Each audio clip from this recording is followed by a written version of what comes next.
Welcome back, brothers and sisters. Let's continue with our discussion on dawah in our dawah workshop.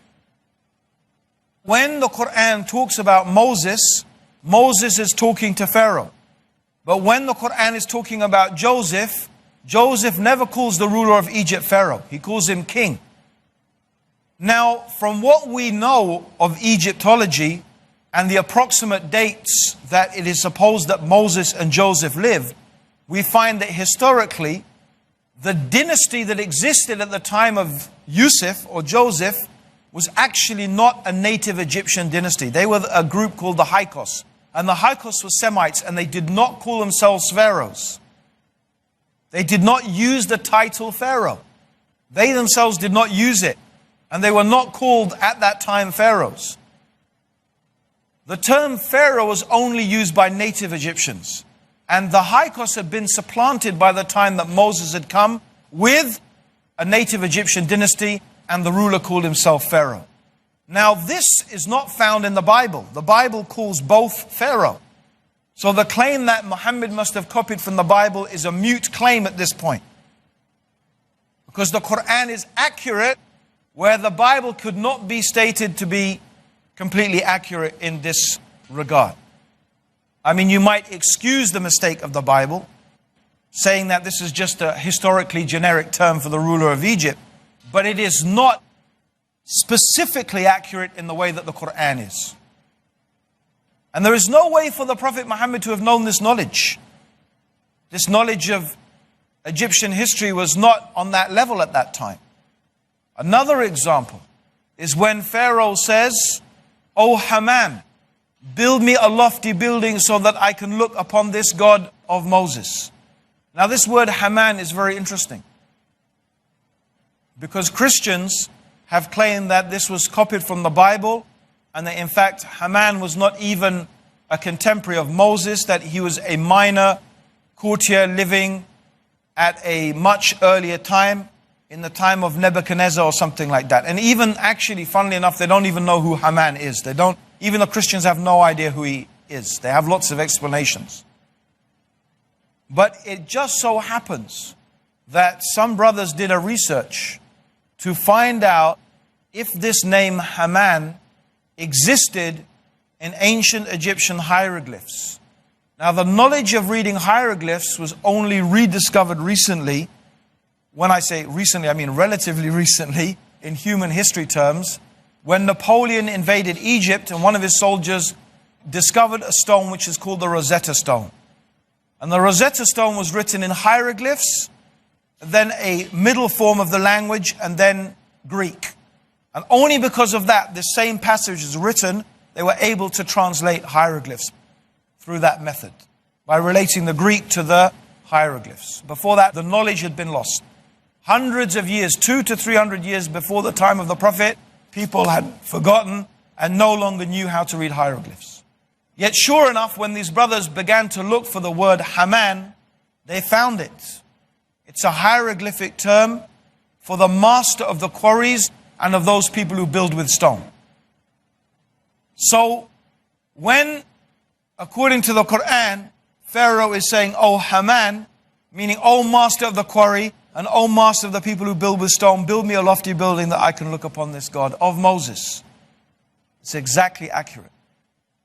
How could a piece of information have been known to someone living in the desert 1,400 years ago? Exactly accurate. So we have historically accurate information. Then we have the laws, the Sharia. The Quran in Islam contains a comprehensive legal system.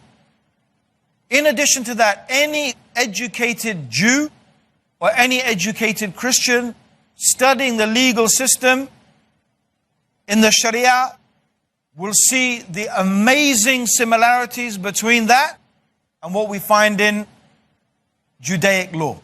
I mean, the similarities are astounding. And this is a detailed legal system. Now, again, one might say, well, the Prophet must have copied it. He must have borrowed it. But again, you have to realize the level of knowledge and study. This is not some superficial thing that you can simply copy like that. As you know, rabbis and priests and these people spend years and years and years How long do people spend studying Sharia? Years. This is a detailed, comprehensive legal system. How does an illiterate man with no formal education at all, how does such knowledge come to be in the Quran?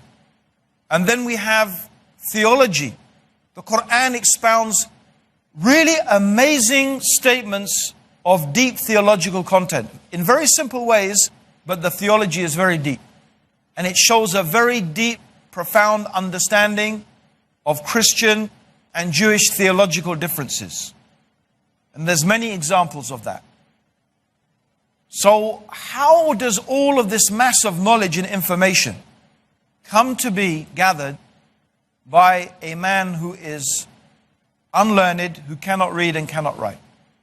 Now, these are some of the very, very powerful reasons to believe that the knowledge that the Quran contains is not something that could have been gathered by the Prophet or even by a group of learned men at that time. So this is the whole topic of knowledge. The second is the memorization of the Quran. Now, for many Muslims, this may not seem miraculous, but really, if you explain this to non-Muslims, they find it truly amazing that young children at the age of 7 have managed to memorize the entire Quran. The fact that the Quran is easy to memorize and that children who do not even speak the language, this is one of the miracles of the Quran. And that countless thousands of people in every generation have memorized the entire Quran. Even if we lost the whole text of the Quran everywhere on the earth tomorrow, every text went, we could easily reassemble the Quran by bringing together these hundreds of thousands, if not millions of people who have memorized the Quran. And you will find that they will agree. It's one of the amazing things about Ramadan. Every Ramadan, you're witnessing a miracle. Every time the Imam makes a mistake and someone behind the Imam corrects him, I think this is a miracle. This is one of the miracles of the Quran.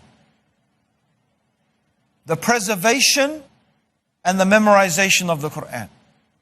The preservation in that wherever you go in the world, and you can go back 100 years, 200 years, 300 years, 1,000 years, you will find the text of the Quran is exactly the same.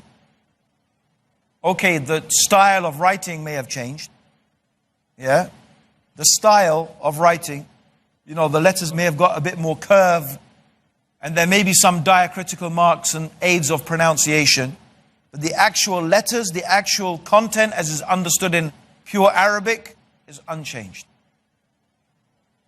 Not find a difference anywhere. Again, these are all what? Signs indicating the truthfulness of our claim that this book is from God. Right? That's our purpose as du'at, to give these people convincing reasons to believe that the Quran is what it claims to be, revelation from the Creator of the heavens and the earth. But actually, one of the most powerful reasons to believe the Quran is from God is that the concept of God itself that is taught in the Quran is exactly the same as the concept that we have just outlined in the beginning of Go Rap. And the Quran does not compromise it or contradict it by saying that God became a man, or God's a trinity, or God's a duality, or God had a son. The same pure concept of God that we outlined in the beginning of Go Rap, in the beginning of our conversation, the Quran teaches exactly that concept of God without compromising it. That is itself one of the most powerful reasons to believe that it is from God. What other religion, and this is often what I say, what other religion apart from Islam teaches the concept of God that I have just talked to you? Christianity compromises it. Hinduism compromises it. Sikhism, okay, Sikhism may have a similar concept, but then Sikhism does not claim to be a divine religion. Doesn't claim to be. Sikhism is quite open in its claim that their gurus took wisdoms from different traditions and put it together, and that's fine for them, right? They don't see that's a problem, that Guru Nanak or any of their other gurus took a bit from the Quran, took a bit from the Vedas, took a bit from this and mixed it all up and came with his own concept. But here's the question. Why would you leave something that is a pure, unadulterated revelation from God, the Quran, and follow someone who's taken bits and pieces and mixed it all up? That doesn't make sense, right? Is that logical? To leave what God has revealed for something a man has put together? We're going to take a short break, brothers and sisters. Don't go away. We'll be back soon, inshallah.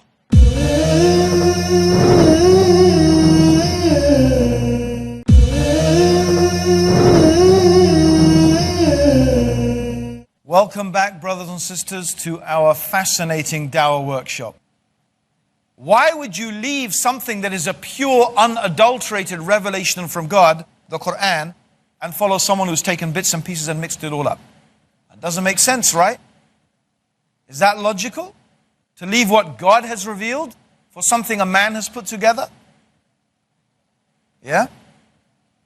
So, these are some very, very powerful reasons to believe that the Quran is what it claims to be from God. How can we identify our manual as being from the Maker? So here are some reasons.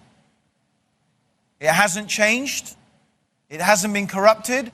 God says it's easy to memorize, and guess what? Children the age of 7 have memorized it.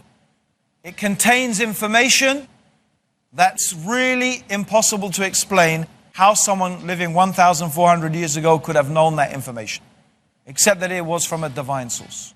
And we can give some details of that. Yeah? Are you with me so far?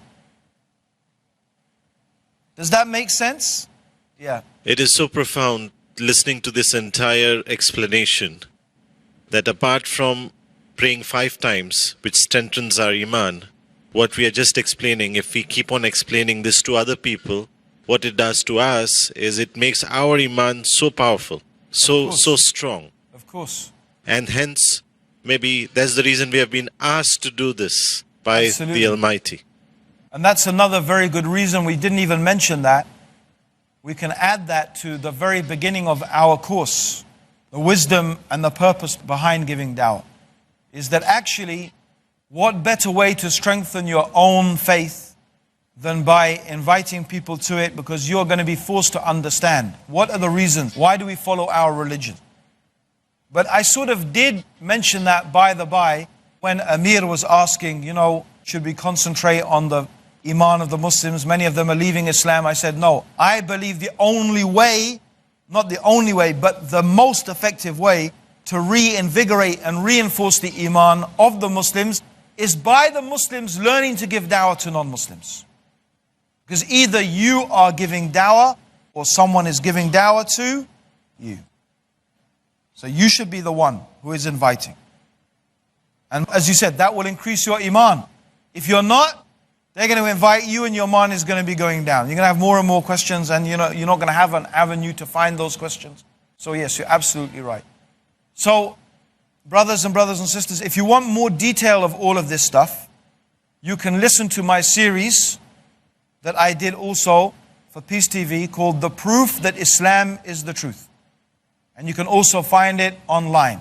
This is the information that I'm giving here in great detail.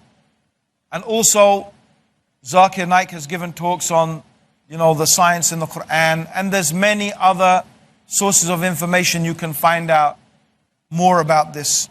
A lot of this information, you can find it also in the book that I've been telling you, The Man in the Red Underpants, which you can easily find on the internet and download, inshallah. But I'm just giving you some clues and some ideas. Again, usually all you need to do is mention 1 or 2 things. How much does a person need to be convinced? Well, it depends upon the person. But sometimes it's enough just to have the Quran, to open it, to show the person the passage, to explain these things to them, and alhamdulillah, that is enough. So, can we try to practice, inshallah, convincing each other? Just 1 or 2 examples to show them why you should believe, or what indications we have that the Quran really is from the creator of the heavens and the earth.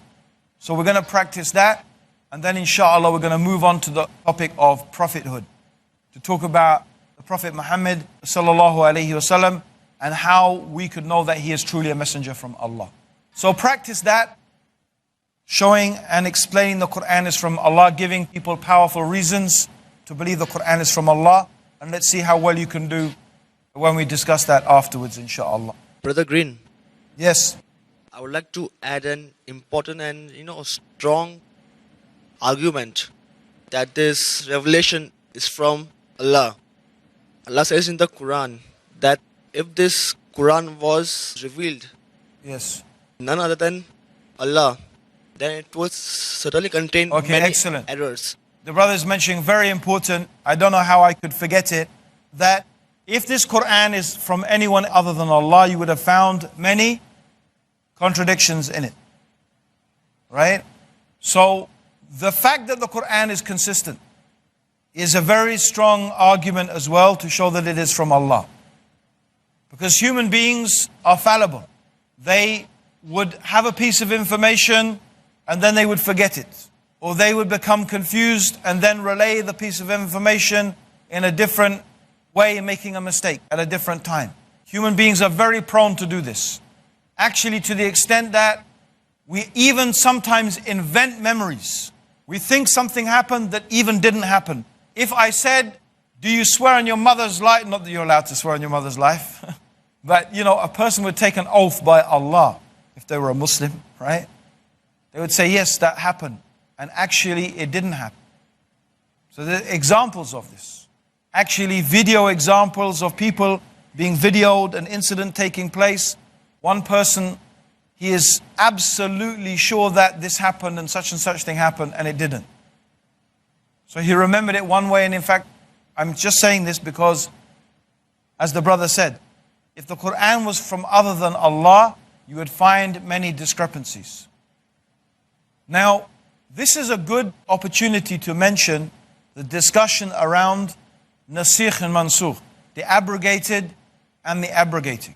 Now, some people may claim that this shows that God is changing his mind. No, this is not the way to think about it. Also, I know that some people say, well, look, the Torah and the Injil and the Zabur, and they were revealed in one go. Whereas your Quran was revealed in stages. So this shows it is not from God. I will say no, it's the opposite. It shows that it is from God. Because it shows that the one who revealed this book understands the psychology of human beings and what is needed for human beings to change. Human beings change in stages. They change gradually.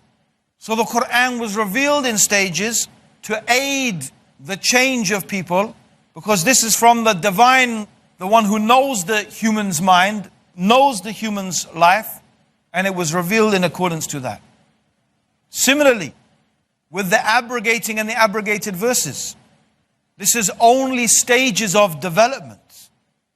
Some things were allowed at the beginning, and then they were forbidden at a later stage, because that was necessary for their development. At this stage it was not important, at another stage it became important.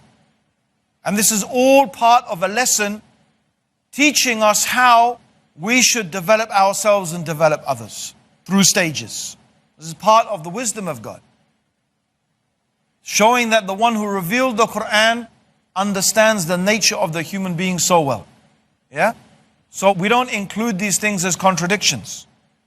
Nor do we include a general statement that is specified. This is normal. Anyone can make a general statement.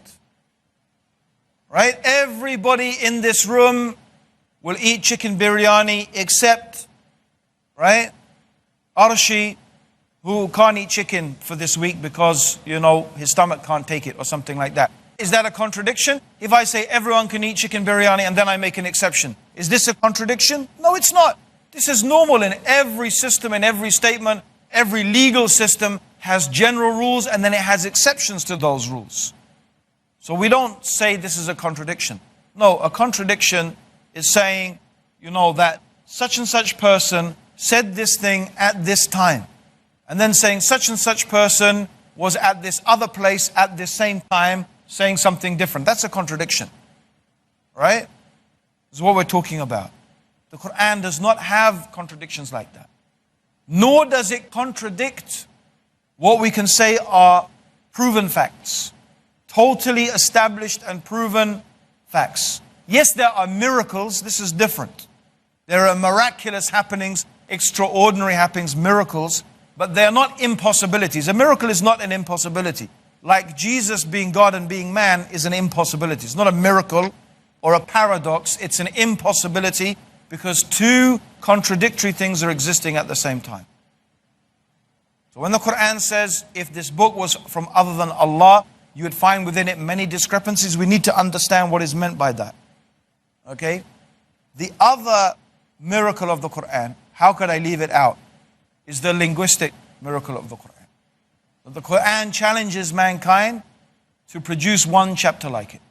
And this is probably one of the most solid and powerful miracles of the Quran. Even more solid and powerful than the scientific miracles, because science itself is speculation.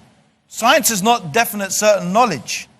Science is speculative knowledge, because it's all based upon induction. Right?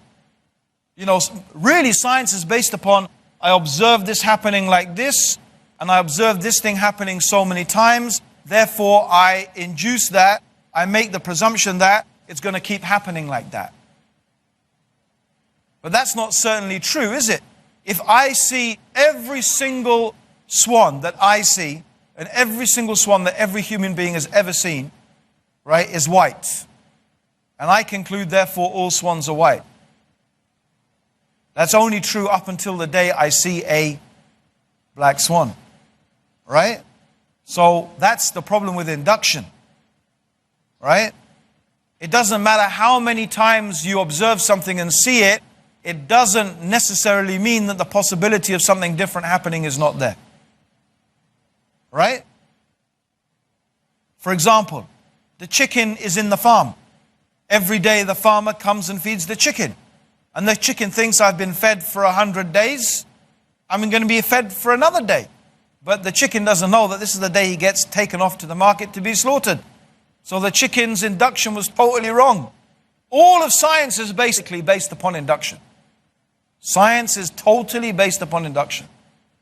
So all it can do is produce, it can claim a degree of certainty, maybe 90%, 99%. It can never claim 100% certainty. It's impossible.